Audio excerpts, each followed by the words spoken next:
The book of Obadiah. The vision of Obadiah. Thus saith the Lord God concerning Edom. We've heard a rumor from the Lord, and an ambassador is sent among the heathen. Arise ye, and let us rise up against her in battle. Behold, I have made thee small among the heathen, thou art greatly despised.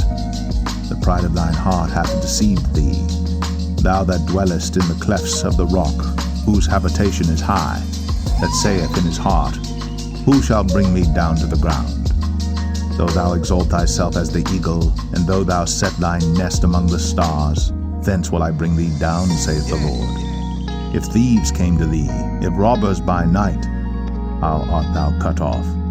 Would they not have stolen till they had enough? If the grape gatherers came to thee, would they not leave some grapes? How are the things of Esau searched out? How are his hidden things sought up? All the men of thy confederacy have brought thee even to the border. The men that were at peace with thee have deceived thee, and prevailed against thee. They that eat thy bread have laid a wound under thee. There is none understanding in him. Shall I not in that day, saith the Lord, even destroy the wise men out of Edom, and understanding out of the mount of Esau? And thy mighty men, O Teman, shall be dismayed, to the end that every one of the mount of Esau may be cut off by slaughter. For thy violence against thy brother Jacob, shame shall cover thee, and thou shalt be cut off forever. In the day that thou stoodest on the other side, in the day that the strangers carried away captive his forces, and foreigners entered into his gates, and cast lots upon Jerusalem, even thou wast as one of them.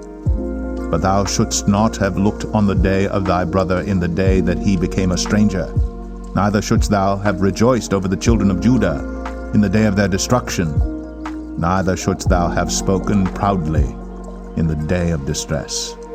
Thou shouldst not have entered into the gate of my people in the day of their calamity. Yea, thou shouldst not have looked on their affliction in the day of their calamity, nor have laid hands on their substance in the day of their calamity.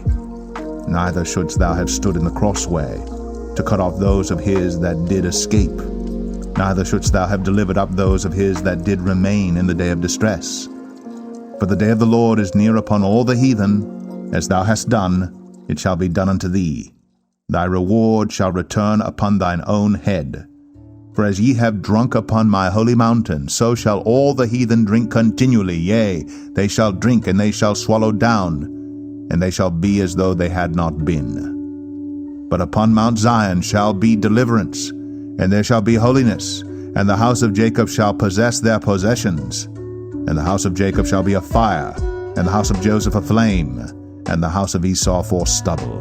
And they shall kindle in them, and devour them, and there shall not be any remaining of the house of Esau, for the Lord hath spoken it.